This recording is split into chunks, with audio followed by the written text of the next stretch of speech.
Well, slap a goat and call me Nancy. 2 first looks in a row that are not some generic shooter.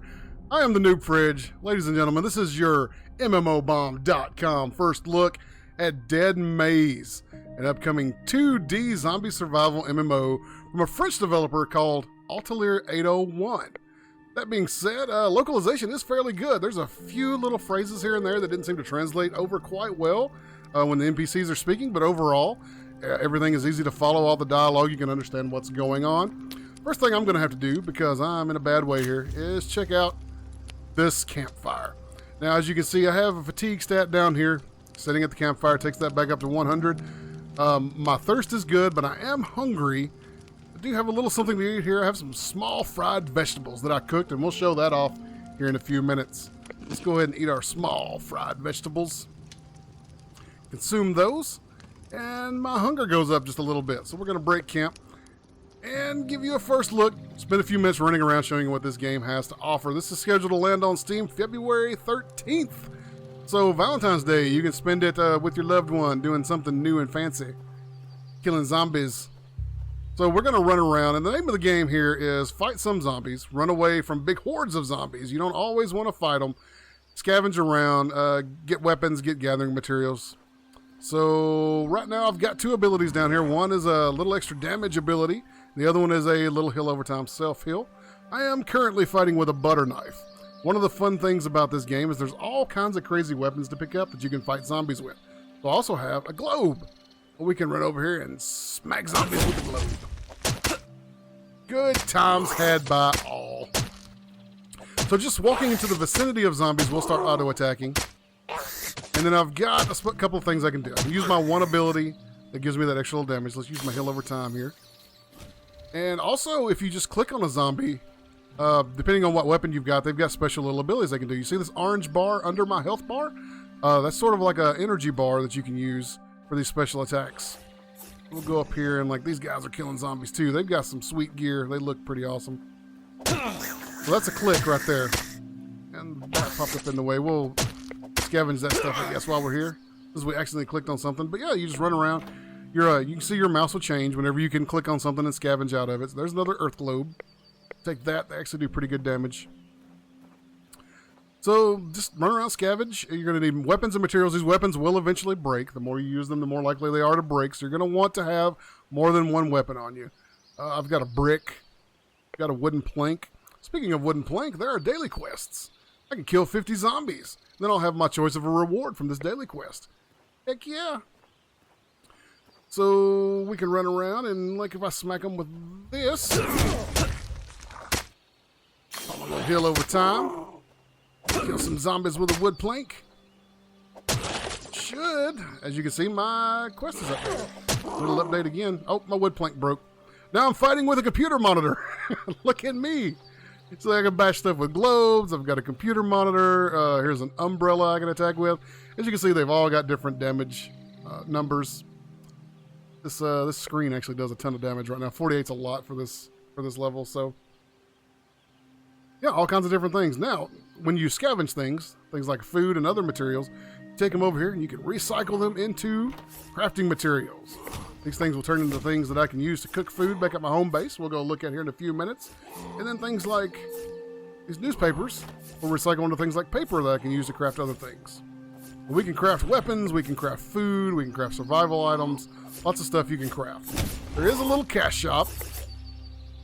There are items in it that are time-based. So once the 17 hours is up, this will switch over and it'll be some different things. You can buy these things with reputation, which you get just by doing quests. There are quests in the game. You can see I've got one over here in the right-hand corner. Or you can just buy them with cash to get them a little quicker. They do have stats on them, so just be aware of that. Like max health, this is a part of a set bonus. All the set bonus items may not necessarily be in the store at the same time. Like if you want this set, you may have to pick these up now and then keep an eye on the store when it refreshes. Try to pick the other items up later. So this is the first zone you go to after the tutorial. This is the quest to bring you here. And you just roam around and you smack around some zombies and you scavenge. Then we can go down and you go to your home camp. And just following the quest line, you'll get your home camp fairly quickly. We can use this little bicycle to travel around the world map. We'll go to a survivor's camp here. Show off a little bit of that. Now, I was streaming earlier today on twitch.tv/noobfridge, shameless plug, streaming this game, and I died. So that's why I don't have a ton of stuff. There were two options when you die. The first one is to take a hit to your health and your thirst and continue on your adventure. If you die again soon after that, though, you're going to leave all your stuff behind and you'll spawn back at your main camp. That being said, you will spawn at your camp with no items, but you can run back and pick that stuff up. I just chose not to do so because I was in the shit, so to speak. So this is the home camp. So any recycled materials that we've got, any crafting materials, food materials, we're going to put in our stockpile over here. This is not a general stash. I can't put weapons in here to save for later. This is literally just for anything that I recycle. So I stick them in there and I craft out of this stash here. So the stove right here was one of the first things that I put in, for example. So I could cook food. I don't have enough vegetables right now to make this small fried vegetables. But if I had everything, I'd just click this learn button right here. It would rank up and it would show up in my inventory right here, and I'd cook myself some food. You can also recycle, like, you can find grape sodas and all kinds of different drinks. You can recycle those into drinking water. You can put them in your stockpile over here. They show up in here. Anytime you have 5 or more, you can click on it, and it'll bring a bottle of water down here in your inventory. Here you can see I've got a toxic bottle of water where I had toxic water, so less water value out of those. And this is your main starting crafting table. Use this I crafted the stove out of this, and then I've got these other two. I've got a crafting table that I can make survival gear with, and I've got an assembling table that I can make weapons and stuff on. As you can see, I don't have enough crafting materials to make either one of those yet. But as I'm putting stuff into it, it's just this bar is slowly progressing. So I can just come in, drop what I've got, and come back later and continue on. You're not necessarily going to be able to build it all at once. That being said, the scavenging and crafting are a little finicky because your inventory is so limited. This backpack is so small. And like if you have to pick up quest items, like 5 of a certain quest item I had to pick up recently, they don't freaking stack in this inventory. That's 5 slots being taken up with quest items. If you pick up bandages to heal your wounds, bandages don't stack with each other. There's all these separate bandages in your inventory. And as of right now, at least, I don't have a stash to put any of this stuff in to save it for later. I haven't seen any sort of way whatsoever to increase your inventory limit. So maybe later on we find a way, maybe we don't, who knows. And this right here, the recyclables inventory, once you got 6 different things in here, you can't put anything else in here. So this is full of like seeds and fruit and food. If I find something I can recycle into scrap metal, if I recycle it, it just disappears into the nothingness. And I don't get it. So you're going to have to be very specific on what you're trying to gather and based on what you want to craft. You can't just go around looting anything and everything because you don't always have space for it. So, like I said, for a game that's survival, all about scavenging and recycling and crafting, inventory really limits that. And that's the only real bad thing I have to say about the game right now. It's been pretty fun, but the inventory is such a pain in the ass right now. This is your home base. You're going to be coming back here a lot, especially to empty your inventory, your recyclables, things like that, into your stockpile so that you can craft good things. So we'll take another bike and we'll go to the main NPC hub here. The quest line will bring you here. This is where you're going to interact with all your main NPCs. So like this guy over here, Mr. Henry Collins, who looks like he belongs on some sort of sex offender registry. The first time I saw him, I swore I'd have nothing to do with him. Then, of course, I had to interact with him for a quest. But, yeah, and then there is Murph up here. She's missing a leg, but her crutch has a blade on the end of it. She's a badass. And there's just, you'll wander around this whole zone before it's all said and done. And interact with NPCs. And as you can see, I've got a quest right now. Once I complete that, I would come back here, turn that quest in, and it would send me over to another NPC to pick up another quest. So once again, we can take the bicycle, and this is the zone that I died in. So there are tons of zombies in this area. And it's actually really awesome. There's all different types of zombies. So think Plants vs. Zombies, right? Every time you see a zombie that looks different, there are zombies with like football equipment on, zombies with like SWAT gear on. They all have different abilities and they do different things. They're tankier than some of the others. There's some that spit up blood on you. There's some that can shock you and stun you. There's one that explodes when you kill it and knocks you back and does a ton of damage. All sorts of different zombies with different abilities. So it's actually really unique to go out in the world, and you never know what you're going to encounter. And like I said, you do have to be careful. You run into too many zombies, you probably don't want to stand there and fight them. You probably want to run away.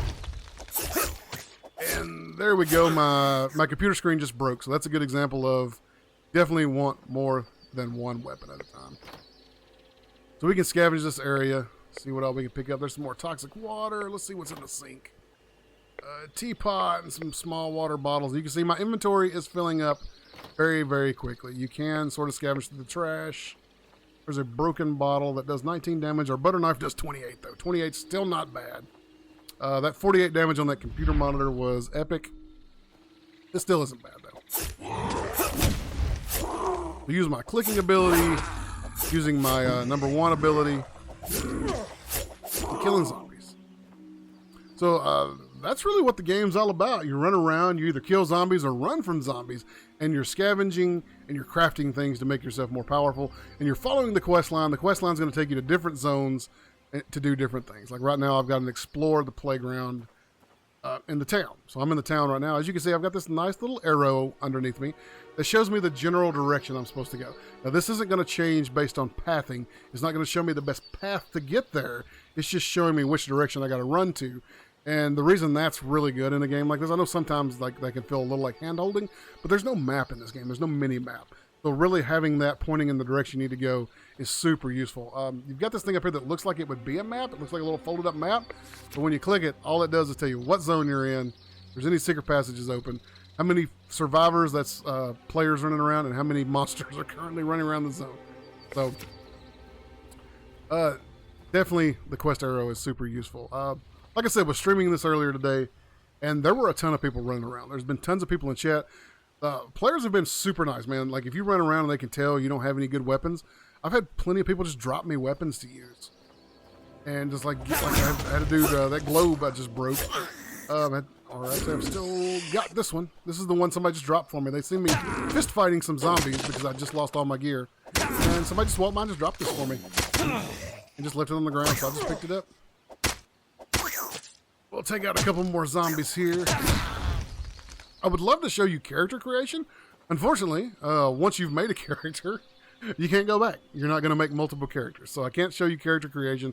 I wish I'd have known that going in, because of course I made one and just play around in the game before we did the video and streamed earlier today. So I can't show you that. You do regen health out of combat. It is slow. So, I mean, you can pop your self heal to make it go faster. It's on a really short cooldown, like 10 seconds. So not bad at all. Like here's the example. Look at this guy. This is the guy that spits up blood on you, and it's intense when it happens. Let's go over and see if he will light your ass up. And this is way too many for me to be trying to fight on the playground here. And give it a bit.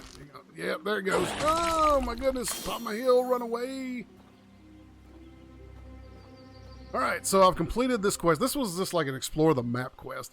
Every time I went to a different area of this map, it was just like, oh, now go to the next area of this map. So this quest wasn't super exciting. I've had kill zombie quests. I've had gather specific items quests. Like I said, those did not stack in my inventory. So you can see how quickly the inventory filled up. Then I had to deal with 5 separate quest items of the same thing in my inventory. So now the quest is get back to Lakeview. You will go turn this quest in and just let you see turning in a quest and stuff. One thing I do want to point out, you'll notice it maybe sometimes when I'm using WASD to move. And when I go straight up and down, left and right, the FPS is fine. Occasionally you'll see these little micro stutters when I'm going diagonal. I don't know what the difference is. It's nothing game breaking. It's nothing that ruins the game. But it is annoying and something that I have noticed. So by the time this gets rendered and put up to YouTube, I don't know if you'll even notice it in the video. So just as I'm playing this, it's just something that just kind of sticks out. So, I mean, other than that, that's the only real optimization issue I've had, other than OBS doesn't always like this game. Sometimes it doesn't want to record it right, so it can be a little finicky dealing with that. But other than that, everything's run okay. Got a few little freezes here and there, but the game officially launches on February 13th, so they've still got a little bit of time to iron a few things out here. So let's get back to Lakeview. As you can see, I've got my little pointer telling me where I should go for my quest. And we'll go turn this in real quick. All right, so we got to go to May. We got to go talk to this NPC up here. There you go, a little bit of rubber banding there. Actually, wasn't doing much rubber banding earlier today. It was mostly the micro stutters I was noticing. Excuse me. So we'll talk to May. Turn in this quest. And boom, XP, level up. All right, so anytime you level up, this is a good example. Was level 7, I'm going to be level 8. I'm going to get to choose a reward. So I can choose an active skill, I can choose milk, or I can choose critical chance increase. Let's try choosing this active skill. So now I have this. It's a counter attack, 12-second cooldown, duration 5 seconds. So now I have another ability I can use. Why? That's my only other issue with the game, really, besides the super limited inventory of the game that's all about scavenging and crafting. The rewards, some of them are really bad noob traps when you level up. Like, you'll have a choice between like a permanent like critical chance increase like I had there, or like this new ability, or like milk. Like it's just a consumable, like just a few of a consumable that's not going to last you forever. So I don't know why there are noob traps in the level up rewards, but it's something I definitely fell for the first few times, not realizing what my options were and what I was taking versus what I was going to get. Like I was choosing weapons the first few times before I realized that the weapons are going to break no matter what they are. So even quest weapons will eventually break. So watch out for the noob traps when you're leveling up and gathering your rewards. Other than that, that's pretty much the base of the game. You're just going to run around, you're going to scavenge, you're going to craft to improve yourself, and you're going to fight zombies and run away from zombies. That's about all there is to it. So this lands on Steam February 13th. We did have some keys over on MMOBomb.com to get into this little beta phase, but those got scooped up really quickly. So keep an eye out over on the website just in case we land a few more. But you don't have long to wait before this game goes live on Steam. So if you're interested, you can check it out there.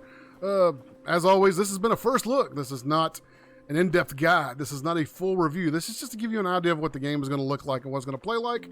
If you think you're interested, I'd definitely check it out. It's been fun. I've got little complaints with it here and there, but overall, it's been a fun game. And all the folks who watched me stream it earlier today, they seem to feel the same way. They're like, oh man, this actually looks pretty cool. The art style's fun. The game has just been interesting to play. So we'll just see as we go forward, kind of like the Stash first look. We've got to keep playing to really get a full grasp of, is this game going to get deeper than what it is? I'm in love with the idea of what this game could become. We'll see if it becomes that or not as we go forward. But that's going to do it for now, for the first look for Dead Maze, February 13th on Steam. Ladies and gentlemen, always head over to MMOBomb.com for all your free-to-play news, needs, information, shows, tons of stuff over there. It's lots of fun. MMOBomb.com. I've been the Noob Fridge, Troy Blackburn. You can check me out on twitch.tv/NoobFridge, where I stream games like this and lots of others. For now, I'm going to call this first look for Dead Maze done, and I am out of crafting space and time and zombies. Somebody help.